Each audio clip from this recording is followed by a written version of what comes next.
Olá, pessoal, começou a gravação agora. Tudo bem com vocês?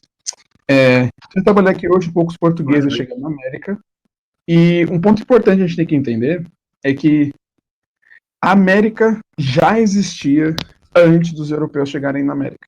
Só que assim, como se for pelo próprio rota para vocês, a gente deu uma aula sobre cruzadas, uma aula sobre Idade Média, uma aula sobre Renascimento, Estados modernos, e uma aula sobre as navegações dos europeus chegando na América. A gente não teve, vocês não tiveram uma aula sobre a América na idade onde nós chamamos de Idade Antiga. Nós não tivemos esses períodos aqui. Por quê? Porque o Enem é uma prova eurocentrada. O que isso quer dizer? Uma prova que tem a Europa como seu centro. É uma prova que ela vai se preocupar muito mais com questões da Europa do que dos povos o que seria pré-colombianos, são os povos que estavam aqui na América antes do Colombo chegar. Outro ponto importante, o Enem cobra muito história nacional. Só que é para vocês terem que a história nacional que o Enem cobra é uma história nacional na perspectiva dos europeus, dos portugueses. Então ele vai começar a cobrar a história da América a partir de 1500, e não cobra muita coisa antes. E a gente gostaria de vocês muitas coisas sobre os povos originários da América, certo? Que eles têm sua origem aqui, que estão aqui há mais ou menos uns 40 mil anos. Mas não podemos fazer isso, pois o tempo que a gente tem para trabalhar com vocês semanalmente até o Enem é curto. Então, se a gente gastasse muito tempo aqui, seria um assunto que não cairia no Enem, tá? Então, a gente trabalha aqui por cima umas estruturas das sociedades indígenas, algumas coisas que a gente sabe sobre isso hoje, tá bom? Para a gente poder entender isso, tá? Primeiro ponto que a gente trabalhar com vocês, o índio. Por quê? Índio é um elemento químico. Se pegar no dicionário agora, vamos procurar índio, uma coisa que aparece é um elemento químico. E quando os portugueses chegam na América, eles acham que aqui era o começo das Índias. Então aqui estariam os índios, aqueles que moram na Índia. Só que por que a gente usa o termo indígena e não índio? Indígena é aquele que é da terra, que é originário da terra. Um exemplo disso, o oposto de indígena é alienígena, aquele que é de fora da terra. Então, indígenas é um termo bom para ser usado, que é sobre aqueles que moram aqui. Tá bom? Que eram daqui, tá bom? Luiz, passar o slide, por favor. O Luiz passou o slide para mim, pessoal. Passar o slide, por favor. Aí, obrigado. Eu separei aqui uns pontos importantes para a gente poder trabalhar sobre essas estruturas da sociedade indígena que elas já existiam antes dos europeus chegarem. Vamos tratar por cima. Tá? Primeiro ponto importante que a gente tem que trabalhar numa aula de história. A cronologia dos povos pré-colombianos. Estima-se mais ou menos que a gente teria aqui de 30 a 40 mil anos antes dos europeus chegarem na América. Gente, o Brasil, como nós chamamos de Brasil, começa em 1822, certo? Pessoal, a gente tem um pouco mais de 200 anos de idade. Nem 200 ainda, tem 100 e tanto. Então, vamos pensar que 40 mil anos de história, ou, para quem é mais tímido, 30 mil anos de história é muita coisa, tá? Existiu, sim, muita história aqui, certo? Então isso é importante deixar claro para vocês, tá bom? Não é que eles não tinham história antes dos europeus chegarem. Só que fica difícil a gente trabalhar também, porque a história é muito de arqueologia, e não de história, onde eu costumo dizer que é onde tem fonte escrita. Mas, isso é importante mais na aula de história, a gente já vem revendo essa ideia nossa há muito tempo dentro da academia, mas não nos livros didáticos, muito comum a ideia de história e pré-história, tá? Não é porque não tem escrita, quer dizer que não tem história. Só não tem a história escrita, mas ele tem a história do povo dele, que é falada de outra forma, por cânticos, por pinturas, por uma outra forma de comunicação, tá bom? Segundo ponto importante em trabalhar aqui, que pra gente acaba se passando reto às vezes, o pensamento indígena. O que isso quer dizer? A gente costuma entender que os europeus, eles tinham filosofia e eles tinham religião, enquanto os indígenas, eles têm mitologia. Porque, professor, eles não separam... A gente, né, costumamos aqui, sendo europeus, sendo brasileiros, que temos uma mente colonizada, vamos trabalhar na aula isso hoje, vemos o mundo na perspectiva dos europeus, certo?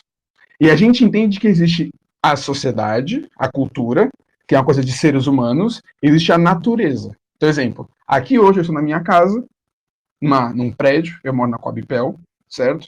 Tudo isso aqui não é a natureza. A natureza está lá fora. A gente sai, vai para o campo e a gente vai para a natureza. Nós separamos o mundo em duas categorias: o mundo dos humanos e o mundo natural. Enquanto os indígenas não separam assim. Eles separam o mundo em humanos e não humanos. Em todas as questões que eles trabalham isso.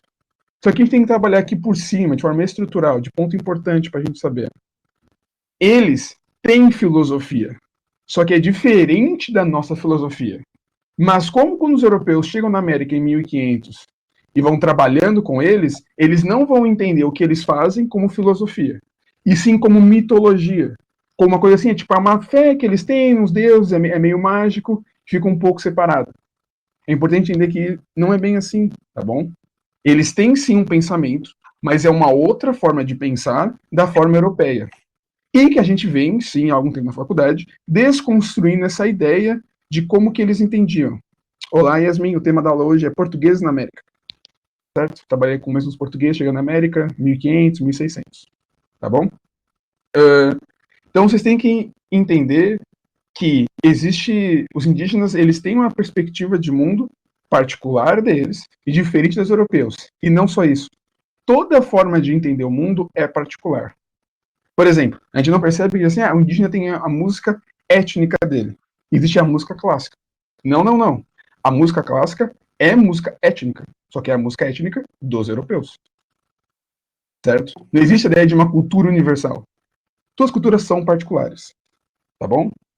Outro ponto importante para falar sobre a questão indígena aqui na América é o cacicado, a forma como elas se organizavam aqui na América do Sul. O que seria esse cacicado? Seria uma sociedade onde tudo gira em torno do cacique, certo? O cacique é a figura principal da sociedade e é ele que vai ajudar a organizar essas comunidades, tá bom? E aí o cacicado vem do termo cacique, tá? Ponto importante. Muitos textos vão procurar, vão pôr o termo xamanismo, tá? Mas não é muito correto usar o termo xamanismo. Só que assim, professor, é errado? Por que é errado? Como assim? Xamanismo é o termo de uma cultura específica. Não existe xamãs na América do Sul. Existem caciques, que se assemelha a xamã, mas é diferente de xamã. Aí tu vai dizer, professor, se é tão parecido, por que eu não uso o mesmo termo? Porque tem que ficar trocando a palavra. Pois bem, eu sou Vitor. Eu não sou Victor. Professor, no dia a dia eu posso usar Vitor, não usar Victor? Mas se no meu RG você colocar Victor e o pessoal me parar, e meu nome é Vitor, e eu mostrar que meu CPF tá Vitor e o RG tá Victor, temos um problema aí, certo? Então, assim, pode parecer muito parecido, então não tem por que problema a gente usar um termo ou usar o outro, mas não é bem assim. Os termos existem para a gente poder usá-los, tá bom?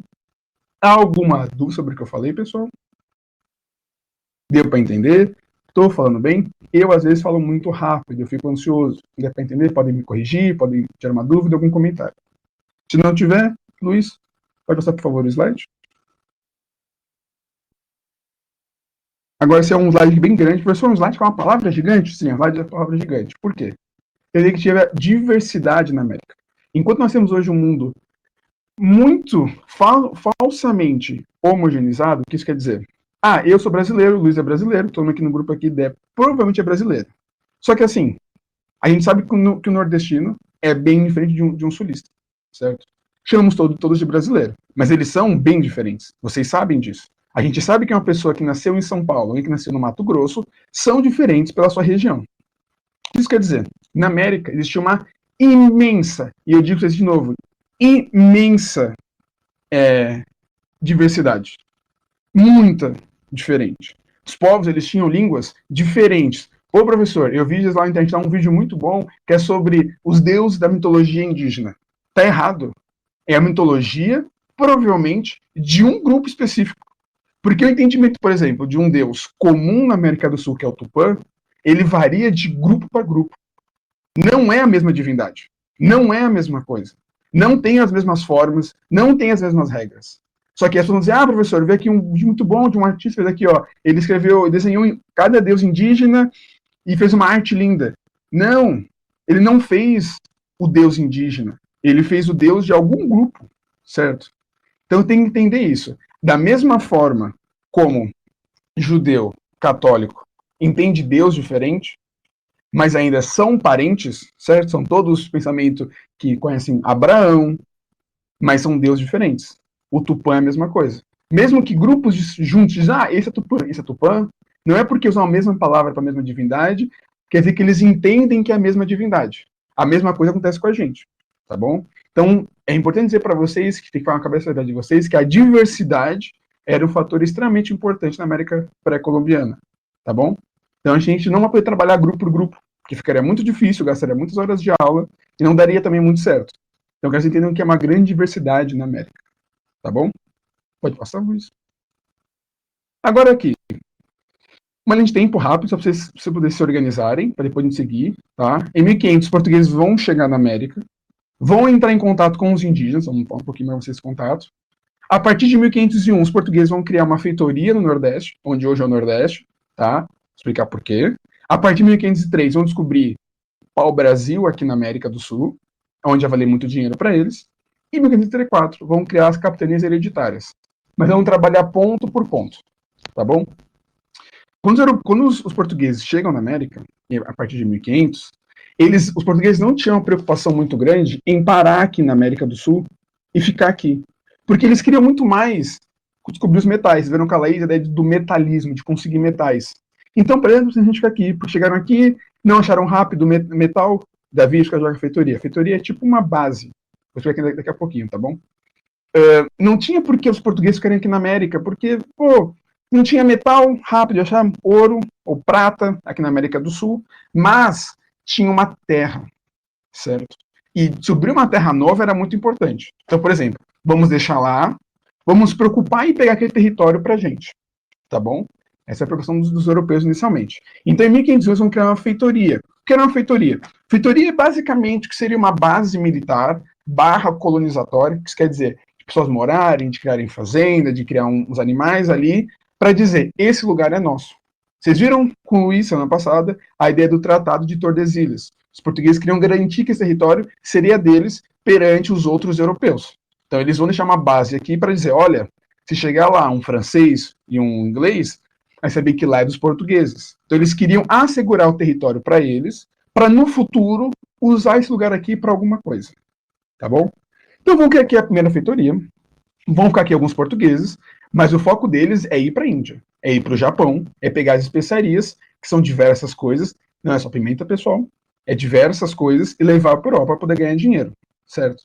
E aí, em 1503, alguém, não sabemos quem, dos portugueses, descobriu que aqui havia pau-brasil. E pau-brasil vai ser muito importante para os portugueses, porque pau-brasil, dele, dá para a gente extrair tinta vermelha. Essa tinta vermelha era muito importante, porque assim, as pessoas queriam ter roupas vermelhas. Ah, professor, então é por isso que as pessoas querem roupa vermelha? Não. Porque a escassez de um produto torna esse produto mais valioso, certo? Então, como tinta vermelha era difícil de ser tirada, conseguir tinta vermelha era uma garantia de uma renda boa para os portugueses. Os portugueses vão querer começar a explorar o pau-brasil que tinha aqui na América do Sul, tá bom? Luiz, seu slide, por favor. E aqui vai ter um ponto importante. Como é trabalhar a extração de pau-brasil, tá bom? A gente sabe, que é um pouco das pessoas normalmente no Brasil de memória coletiva, a memória que a sociedade tem sobre a situação, tá? Que houve um trabalho de escambo entre os portugueses e os indígenas. O que é escambo? Escambo é quando a troca das coisas não envolve moeda, envolve um trabalho, envolve uma coisa. Por exemplo, os indígenas, na memória coletiva é diferente de história, vamos ver aqui agora. Memória é o que a sociedade acha o que ocorreu. História é sobre um estudo repensado sobre algo que aconteceu. A memória coletiva entende que os indígenas trocaram pau-brasil por coisas que eles não tinham que os portugueses tinham. Por exemplo, espelho. O dito famoso espelho que sempre sido como exemplo.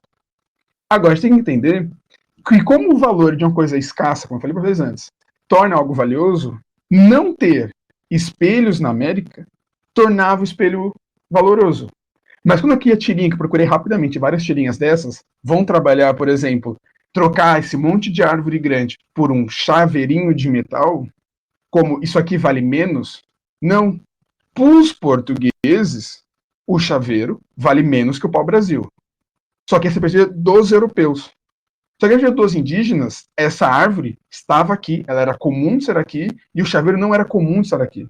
Então o chaveiro tem muito mais valor para quem mora aqui do que a árvore. Então não é que os indígenas eram burros em trocar a árvore por o chaveiro.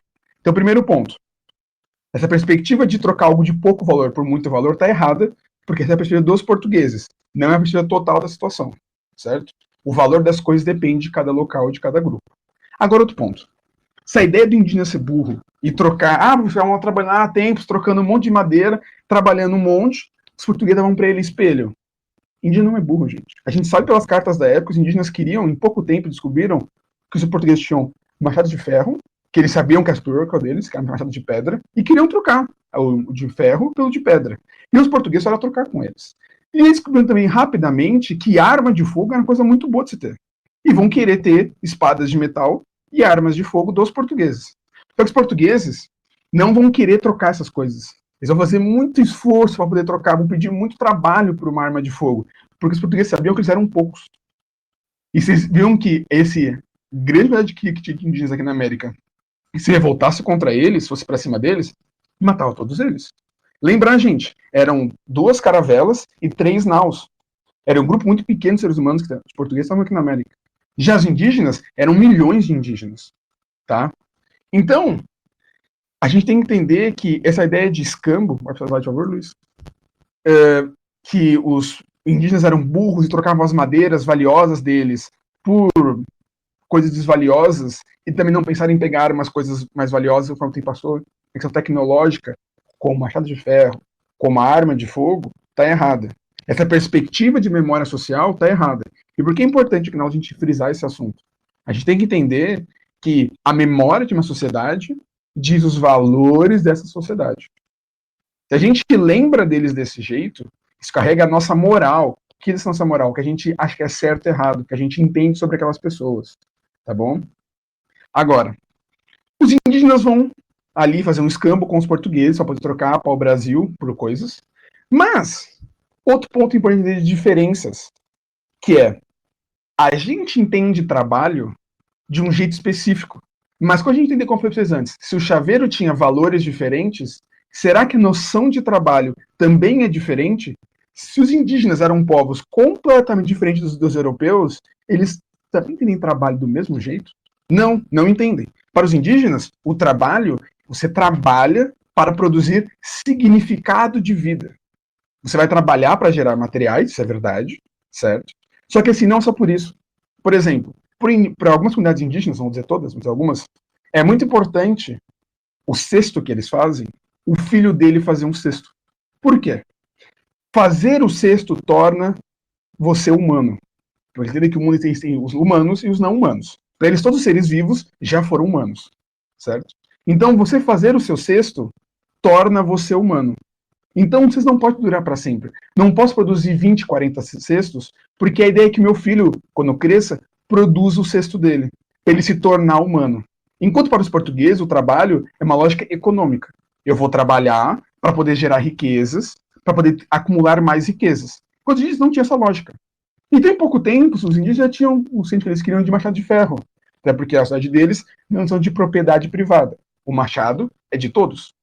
Então, os indígenas trabalharam mais, conseguiram machado de ferro, conseguiram umas coisas, não queriam trabalhar mais. Falaram, português, quiser pode pegar para o Brasil, fica à vontade. Agora, eu não vou pegar para o Brasil para produzir mais riquezas. Porque para eles, trabalhar por produzir é ruim, faz mal para a alma, envenena a alma das pessoas. Enquanto para os portugueses, não. Porque os portugueses vão querer pau-brasil. Se os indígenas não vão querer produzir pau-brasil para os portugueses em troca de materiais para os portugueses pouco valiosos, ou mesmo oferecendo depois de um tempo um grande acúmulo de armas, eles não vão querer trocar, eles vão querer escravizar os indígenas. Agora, aqui vai entrar um termo seguinte: como é que então os portugueses vão escravizar os indígenas e por que os portugueses acham que eles poderiam escravizar os indígenas? Pois português não escraviza português. Isso é importante para a gente. Os católicos, ali, os portugueses eram católicos, não escravizam outros católicos. Posso dar de favor, Luiz? Estou carregando aqui. Pode passar de novo? Essa obra que tá aqui pra vocês verem é uma obra produzida em 1503. Foi muito popular na Europa. Percebe que nessa imagem, isso aqui é fonte primária, a gente trabalha com o período, né? Os indígenas estão entre eles se beijando, eles estão com corpos empilhados, eles estão nus, e isso para os europeus é prova que eles não tinham humanidade. Por não terem humanidade, eles não teria problema em escravizar eles. Os católicos não tinham problema em escravizar católicos, isso era errado.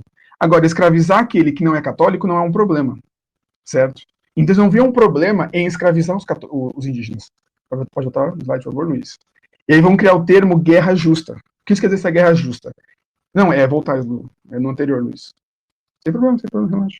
A guerra justa, eles entendiam que, por eles não serem cristãos, eles podem ser escravizados. Então, os bandeirantes, que vai trabalhar aqui, os entradistas, eles vão conquistar tribos indígenas, certo? E vão usar isso. E o motivo para eles fazerem sentirem, por exemplo, liberdade moral sobre esse assunto é: eles não são cristãos, a gente pode fazer isso à vontade. Tá bom?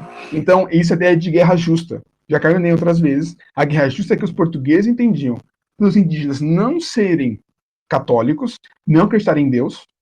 Por exemplo, a gente tem relatos de época que chegava numa comunidade indígena, chegava um soldado ou um mercenário português, ele lia uma carta em português, perguntando se conheciam Deus.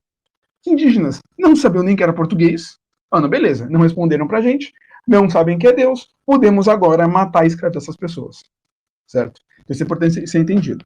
Tá bom? Agora, quem é que fazia isso? Eram os entradistas.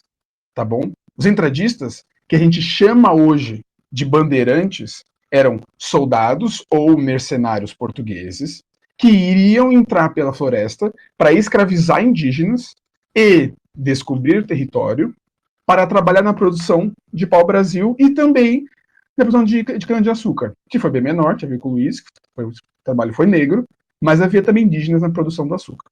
Tá bom? Então, os entradistas, os bandeirantes, são aqueles que vão na floresta, caçar indígenas e levar para a cidade. Ponto importante dizer é que grande parte dos colonos que vinham para a América eram homens. Viam pouquíssimas mulheres. O que isso quer dizer para a gente? Eles queriam se reproduzir aqui, queriam garantir a terra para eles. Sabendo que não vinha mulheres e eles tinham filhos aqui, de onde que vem então esses filhos? Esses filhos, eles vinham basicamente de estupros de portugueses com indígenas. E aí podemos dizer que são estupros. Então os indígenas começam aqui a ser violados fisicamente, certo? E sexualmente. Vai se dar um processo dos europeus de atacar os indígenas para forçarem a trabalharem para eles. Tá bom? E para manterem filhos aqui, eles vão estuprar as mulheres indígenas e vão criar os filhos como se não fossem filhos deles. Isso é importante a gente entender como é que as coisas funcionam. Tá bom? Agora, professor, mas eu vi lá um dia um documentário na televisão, meu pai me contou que os bandeirantes eram heróis nacionais que foram para florestas e descobriram o ouro e descobriram não sei o que, não sei aquilo. O termo bandeirante, ele foi criado a partir do século XIX ali, 1800, final de 1800, 1900, principalmente por São Paulo, para criar uma ideia de heróis nacionais. Ali surge o período republicano no Brasil, que vão criar os heróis do Brasil, porque todo país republicano tinha que ter um herói. E quais seriam os heróis daquelas pessoas? Aqueles que desbravaram as terras brasileiras. Agora percebamos que a memória de uma sociedade coloca a moral dela. Então a memória que eles têm de heróis são aqueles que escravizam pessoas e estupram as mulheres. Perceba como essa memória é muito diferente do que a história diz, certo? Entender essa parte que é bem diferente. Por isso que eu vou... Passa o slide, por favor, Luiz. 2 slides, pode passar. Eu tenho a estátua dos Bandeirantes. Pode passar. Isso aqui é o Monumento dos Bandeirantes que tem em São Paulo. É um monumento importantíssimo de São Paulo, que o turismo é importante para ele. São Paulo tem outros estados também, tem a estátua do Borba Gato, que é outro Bandeirantes. Perceba, se a gente entende que a gente não pode comemorar e ter estátuas que louvam aqueles soldados que mataram os judeus na Alemanha nazista, por que no Brasil, tudo bem, a gente tem estátua na rua de gente que literalmente matou indígena e estuprou indígenas?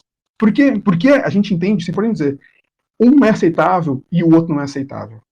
Porque as pessoas vão entender, por muito tempo, entendem até hoje, que a história do Brasil é a história dos portugueses, certo? A guerra justa é um fator importante para a gente hoje ainda, certo? Pode passar a slide, por favor, Luiz.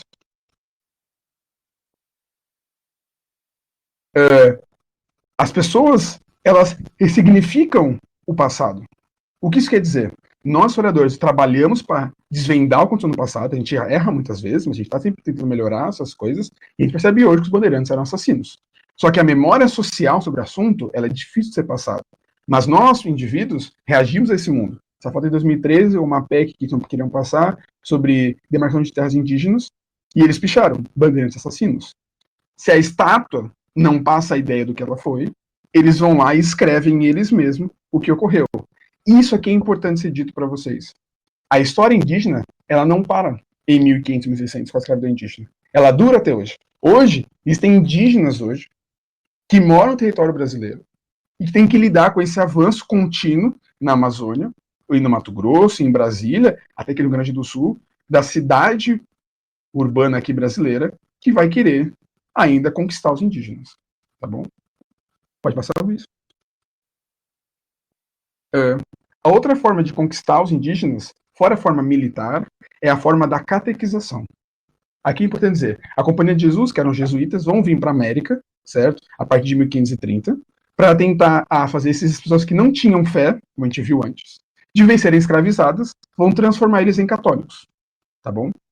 E vai ser então um processo de catequização dos indígenas de forma extremamente forçada pelos jesuítas.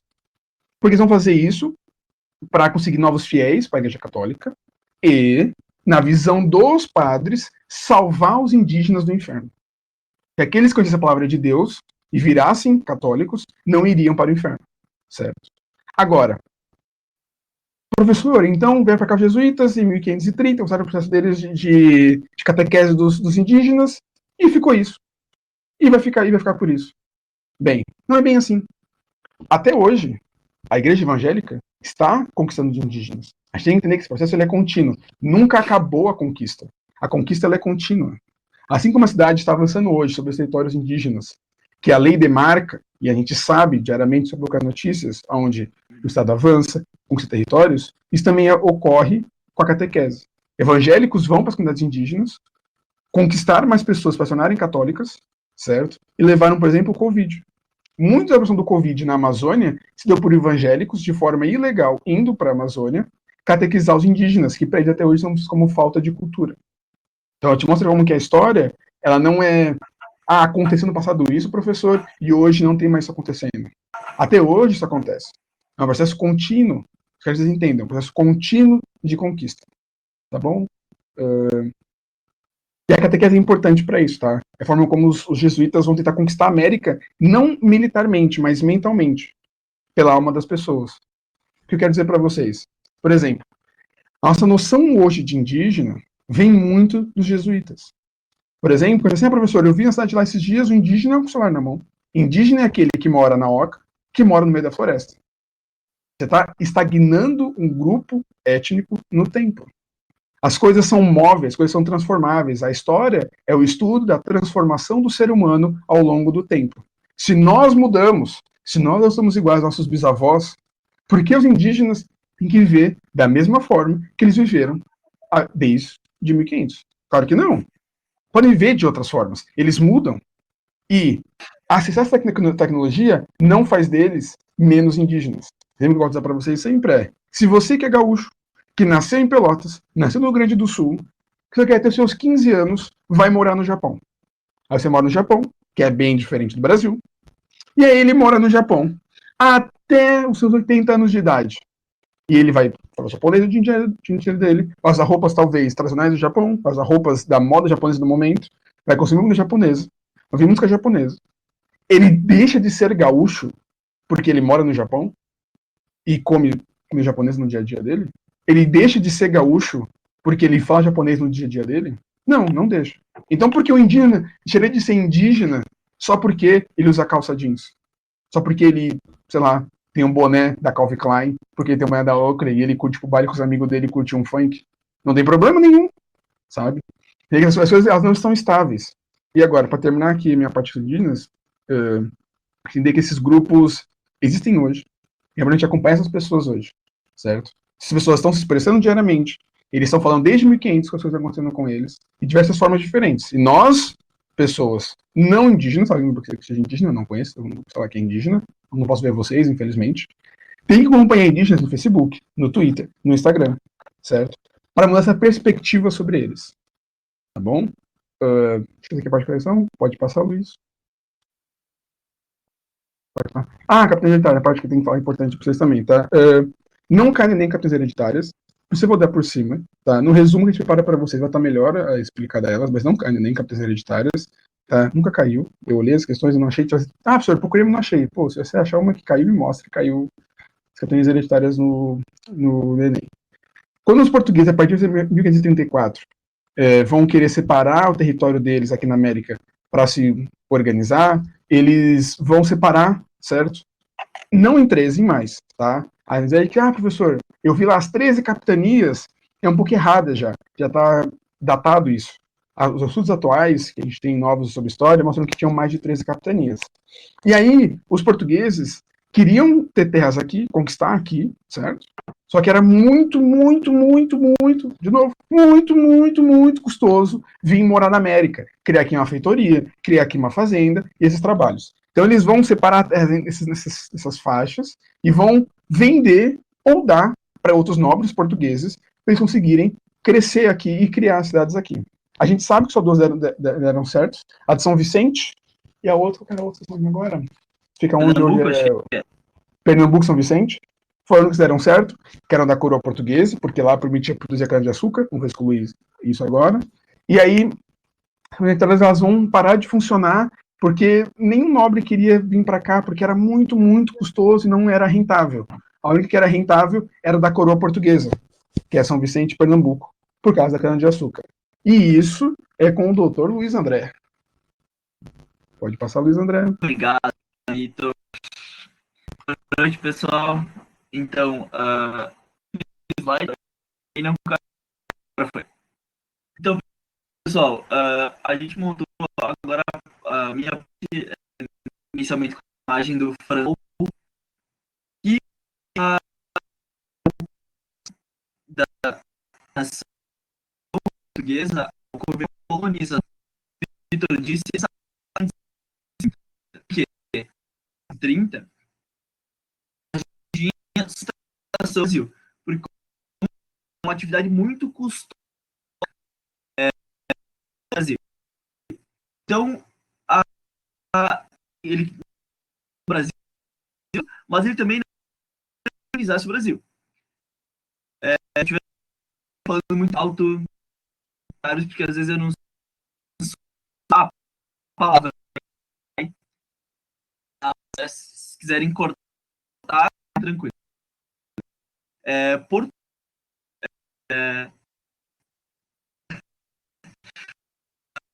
No território brasileiro, precisava colonizar o território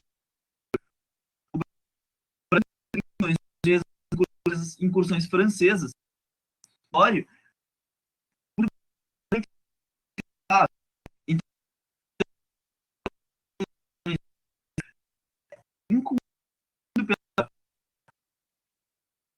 Tá chovendo um absurdo. Martim Afonso, ele pediu para a iniciação portuguesa para defender as terras. Já sigo um perito em Mânica.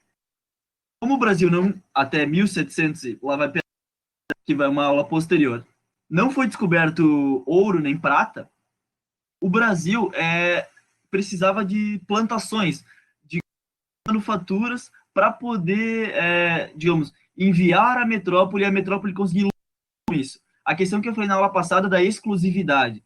A metrópole investe no Brasil para que os produtos novos do Brasil deem exclusividade no mercado europeu, devido ao protecionismo, mais uma vez. Mercantilismo, protecionismo. Ai, Vitor, não faz isso, eu gosto de te ver, me dá uma segurança. Enfim, então o Martim Afonso vem junto com ele traz um perito, traz pessoas experientes na área, experientes no plantio do açúcar, e o açúcar se estabelece com solidez no Brasil nas décadas de 1530 e 1530. Como que funcionavam os engenhos de açúcar? Os engenhos de açúcar, primeiramente, era uma atividade muito... Vou retomar o que o Vitor falou. Brasil, investir no Brasil é muito custoso. Então, as capitanias que deram certo, e Pernambuco, são as capitanias que, a partir de São Vicente até Pernambuco, nós temos em todas as capitanias, perdão, estados é um negócio mais à frente. Em todas as capitanias tinha-se engenho. Porque, ó, coisa, o açúcar que ia a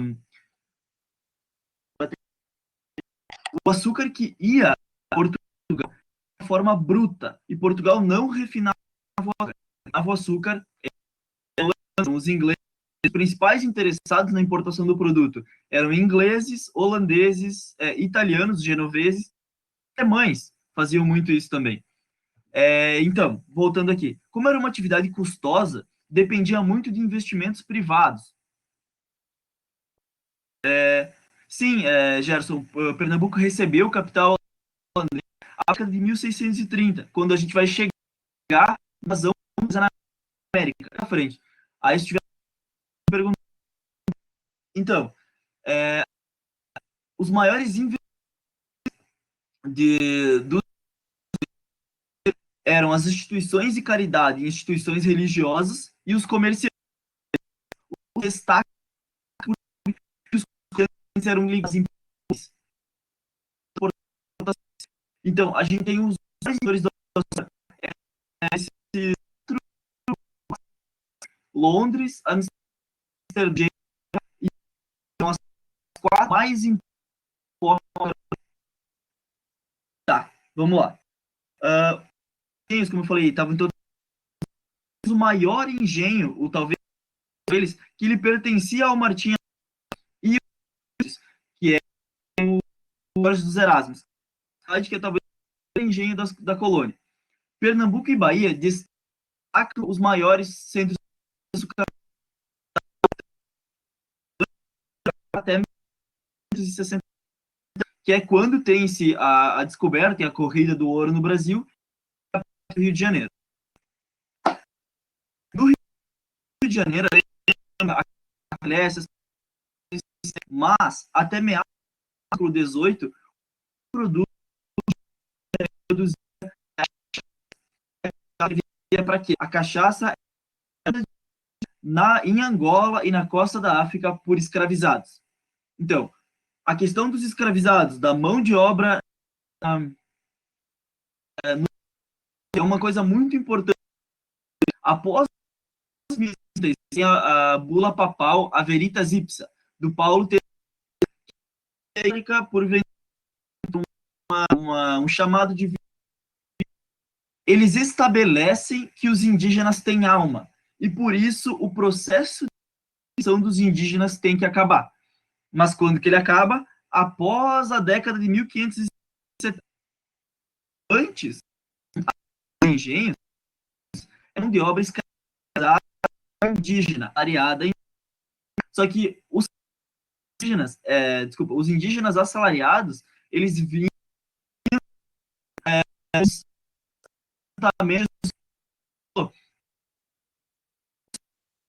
era uma coisa ínfima, que mal conseguirem comer. Então, os portugueses traziam as terras eles ficavam ao redor dos acampamentos jesuítas, milhões de indígenas. Então, vou passar aqui. Aqui. Então, a estrutura do engenho, ela funcionava como? Nós tínhamos as plantações de cana, os equipamentos para o processamento desta cana-de-açúcar, os escravizados, as construções, porque a gente tinha muitos artesãos, muitos, digamos, trabalhadores livres na colônia, que eles recebiam algum tipo de pagamento pelas suas especialidades, pelas suas especializações, que poderiam incrementar o engenho. Então,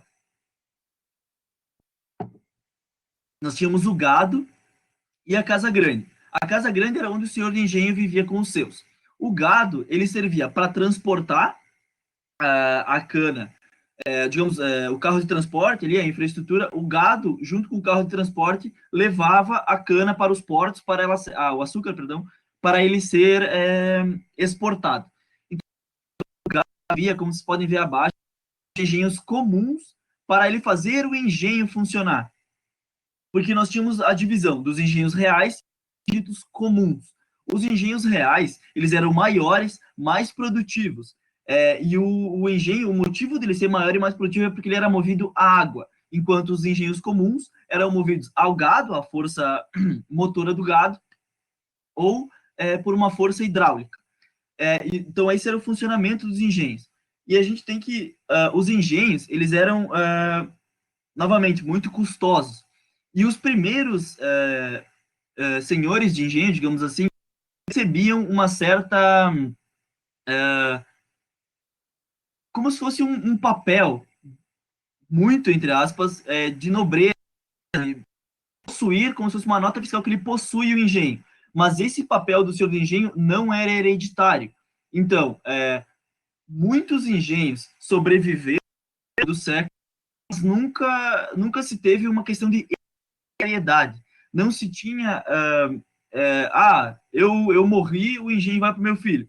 Não, se o teu filho não tem condições de manter o engenho era vendido, era passado para outras para completar, para continuar o ciclo do açúcar. Mas não se tem uma nobreza hierárquica do açúcar. Existe a açucarocracia, a formação da classe senhor de engenho no Brasil, mas não se passa isso de forma hereditária. Vou passar aqui mais um slide. Então, ó, a gente não eram portugueses, nós temos a criação da Constituição, melhor dizendo, da classe senhor de engenho. Constituição classe senhor de engenho eram alianças de famílias nobres portuguesas que dominam os engenhos aqui, imigrantes com posses. Lembrando, por dentro, os novos eram os judeus convertidos. Então, os judeus catequizados. E muitos deles, a questão da sesma é uma outra questão, que nas capitanias hereditárias, como elas são capitanias muito grandes, tu não poderia vender a tua capitania, tu não poderia não trabalhar a sua capitania, mas tu poderia designar ou marias, que eram pequenos pedaços de terra, produzirem, e daí, posso dizer com certeza, e pagar os impostos ao dono, ou a distribuição da sesmaria era uma coisa mais independente. Isso eu não posso dar como certeza, talvez o Vitor possa responder. Mas essa parte eu não tenho como certeza. Vitor?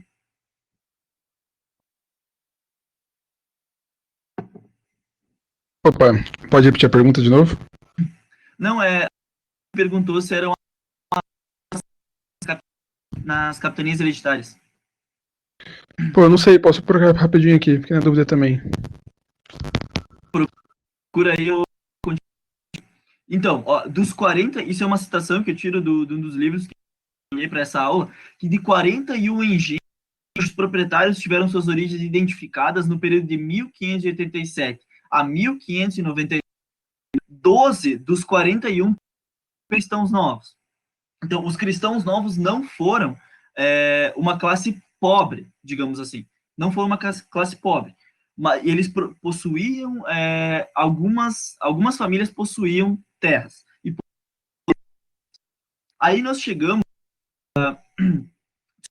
mão de obra, perdão, vou voltar aqui.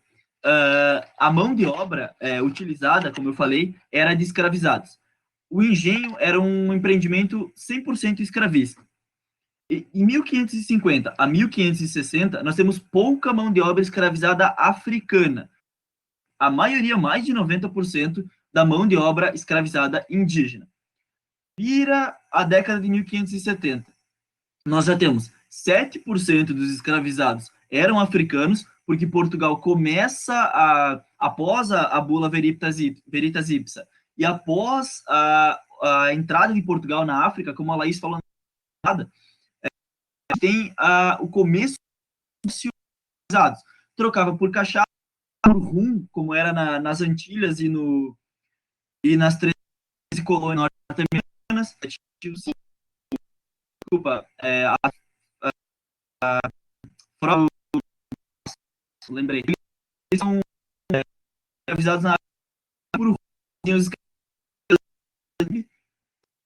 trocou levar para destilar o então, em 1971 tem 30 mão de obra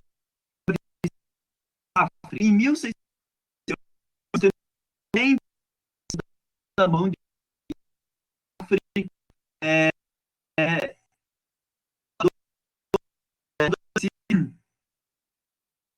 melhores, as maiores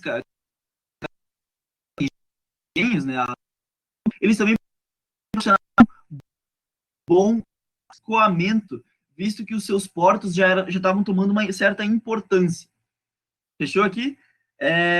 Então, nós podemos classificar o açúcar entre o período de 80 e 1620 como a expansão do açúcar. O Brasil não tinha produtores, não tinha a concorrência que ela depois vem os holandeses vêm ao Brasil e começa a ter uma concorrência no Caribe e nas Antilhas. Nessa época não existia concorrência. Então, o Brasil tinha uma renda muito grande provinda das exportações do açúcar e pela grande demanda europeia. Porque, vejamos, antes da economia de plantation, que é latifúndio, vastas plantações de açúcar, a gente tinha o pouco consumo de açúcar na Europa, porque era um item mais raro, era um item burguesa consumir. Não como hoje em dia a gente consome todo dia. Então, o Brasil começa a expandir absurdamente, a exportar, perdão, absurdamente toneladas de açúcar para Portugal, para ser refinada na Holanda, para ser refinada em Londres, para ser refinada em toda a Europa. Então, ali que o açúcar ele tem o seu auge e ele começa a se tornar um produto comum. Mas vejamos, como ele começa a se tornar um produto comum, mas porém um produto rentável, nós temos cara de olho lá. Não é só Portugal que vai se beneficiar com isso. Então, a Holanda faz o quê? Cara, a Holanda, assim, ó, eu li uns negócios que, para mim, a Holanda era os pica da galáxia desse período. Quando a Holanda começa... perdão, vou voltar aqui. Quando a Holanda ocupa o Equador, entre 1624 e 1625, é péssimo com o café, mas não afeta Pernambuco. Então, o Brasil continua no açúcar. Quando Pernambuco, entre 1630 e 17, a Bahia beneficia-se um absurdo da escassez do produto no mercado. Pernambuco está tomada. Então, a escassez gera uma elevação dos preços. A procura. Vou tomar uma água aqui. Na década de 1630 que a gente começa a ter concorrência de outras potências. Outras potências, entende-se, Holanda, França e Inglaterra. Por quê? Os holandeses, no começo, tem que voltar aqui para 1648, que é o período da Guerra dos 80 anos. Só tenho mais 10 minutos de aula, então eu vou falar hiper rápido. Do engenho, início da concorrência, a mão de obra que eu falei para vocês, eu vou deixar esse slide e eu vou falar muito rápido da questão holandesa. Os holandeses eram, em sua maioria, protestantes calvinistas. Então, os protestantes calvinistas começam a haver atrito com o senhor dominante, que era a Espanha. A Espanha era uma coroa, a Espanha era um império. A Holanda era uma classe burguesa, a Holanda não era um império nesse momento. Então, começa-se aquelas faíscas de rompimento. Em 1568, há o rompimento dos holandeses, da classe burguesa e de todo o povo, com a coroa espanhola católica. Então,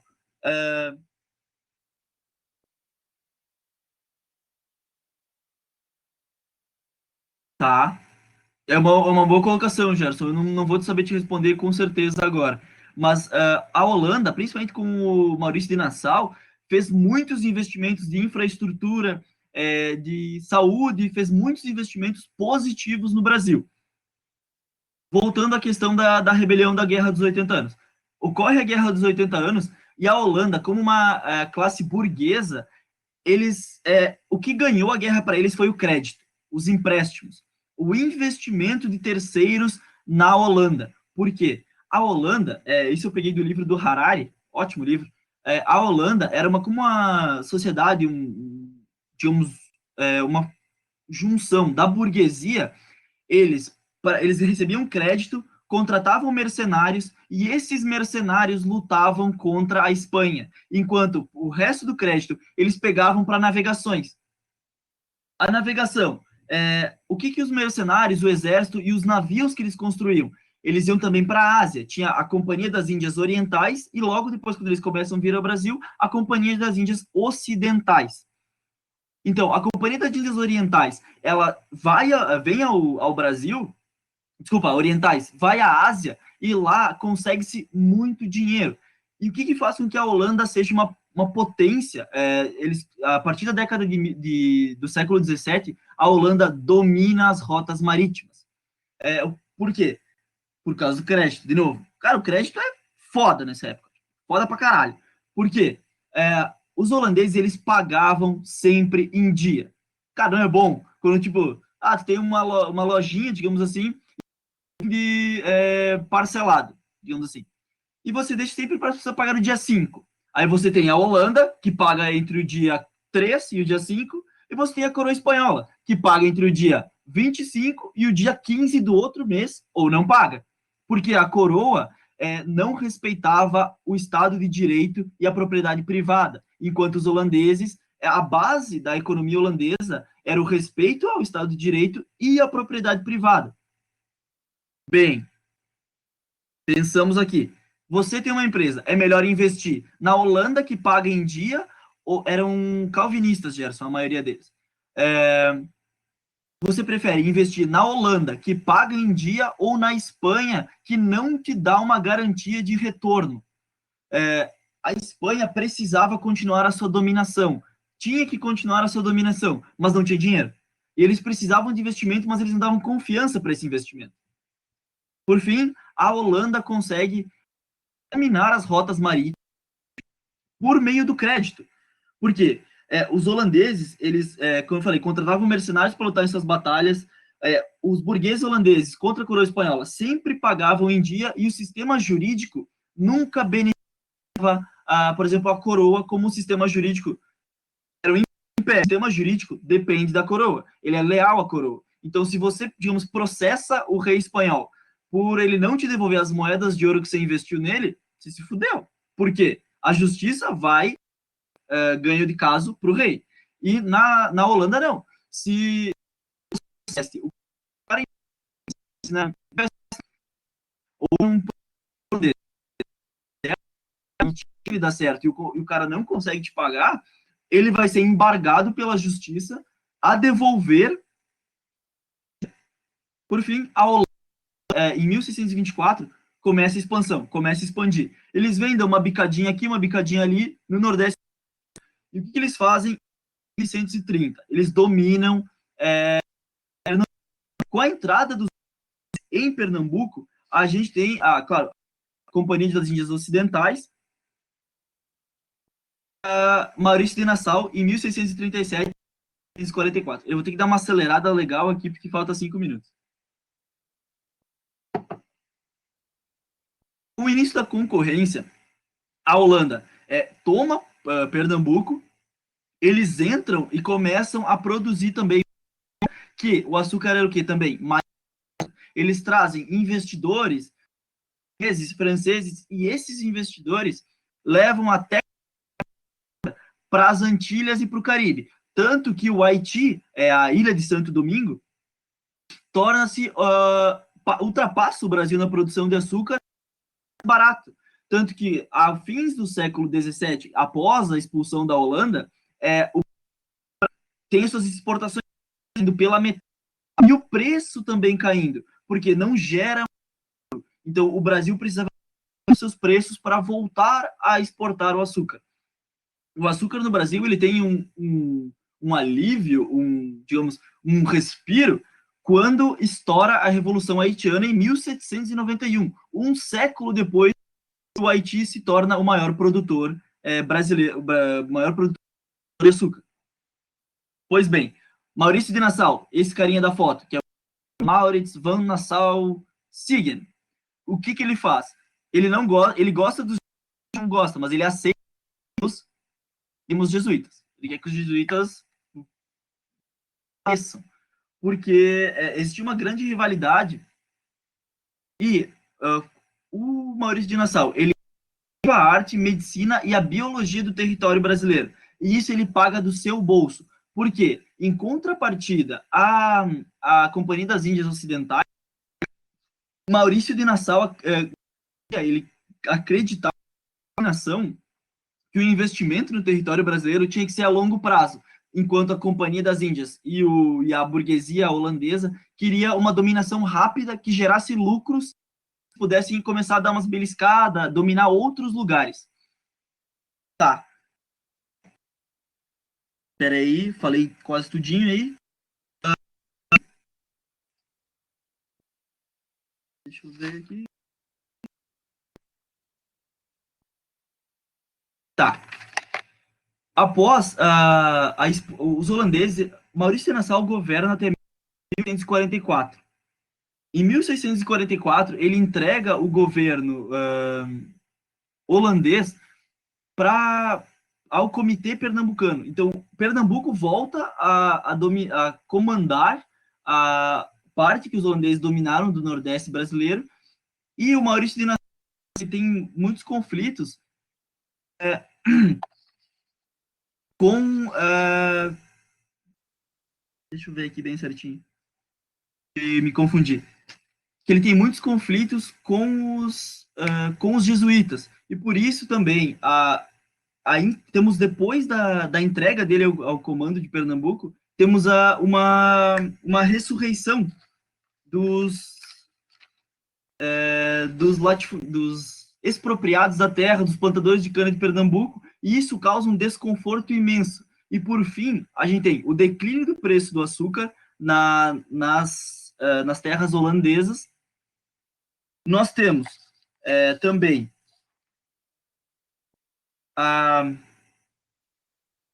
me perdi aqui, gente, caralho. Tá, aqui, achei.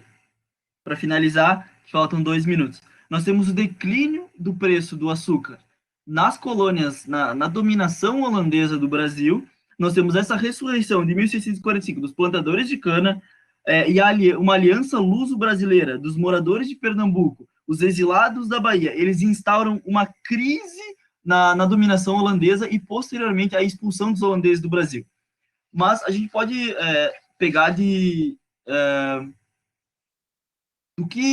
do legado que sobrou, que ficou, melhor dizendo, dos holandeses, é que Maurício de Nassau, por exemplo, ele colocou perante a lei brasileira da época do domínio holandês, que todos eram iguais, para ele não prejudicar as pessoas que estavam da dominação holandesa dos que vieram depois. Ele investiu muito em infraestrutura, fazendo calçamento de ruas, calçamento de praças, porque ele construiu 2 palácios ainda no Brasil, porque ele acreditava que a dominação holandesa no Brasil tinha que se prolongar. Os investimentos no Brasil tinham que ser cada vez maiores. Mas não ocorreu, os holandeses eles são expulsos do Brasil em 1654, e é ali que começa também o aumento de produções de açúcar em Barbados, nas ilhas de Santo Domingo, que era Haiti, a República Dominicana, se eu não me engano, e nós temos também a queda, um pouco de uma crise instaurada no Brasil por causa da trazida de investidores, de observadores de fora pelos holandeses, para que meio que se instaurasse, digamos assim, não um livre comércio, mas uma competição para que não ficasse Portugal com o domínio do investimento, o domínio das exportações, não fosse o único a ter o açúcar em mãos. E é isso, pessoal. Eu tive que pular algumas coisinhas porque o tempo estava curto. Pessoal, agora é intervalo, né? Luiz, qualquer coisa no futuro, assim, se ficar muito apertado o tempo e faltar alguma coisa, você pode não precisar dar tão rápido assim, não, caso você sinta que está dando mal, que está acelerando o processo, e termina na próxima aula, tá? Às vezes isso acontece às vezes. Não, não, tudo bem. Só faltou, pessoal, quem quiser ficar aí rapidinho, só faltou mais a questão